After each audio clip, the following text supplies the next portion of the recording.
I am Daisy Allen Bulusa, Teacher 3 of Quiapo National High School.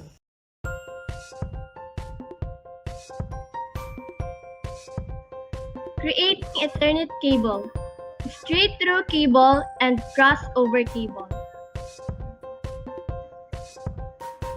What is an Ethernet cable? Ethernet cable is one of the most common forms of network used on wired networks.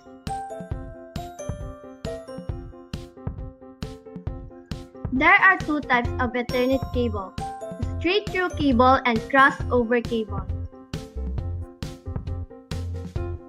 Straight-through cable is used in local area network to connect a PC to a network hub and router.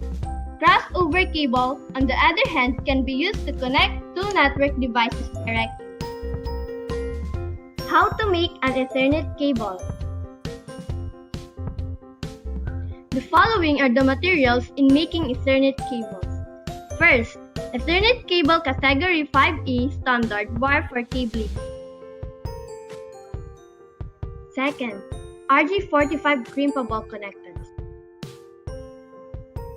Third, RJ45 crimping tool. Fourth, wire cutter, stripper, or pliers. And last, Ethernet cable tester.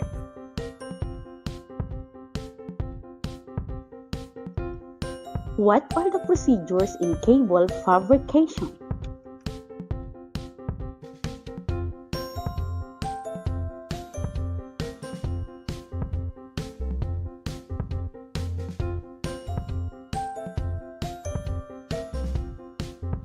Cut into the plastic sheet 1 inch from the end of the cut cable. The crimping tool has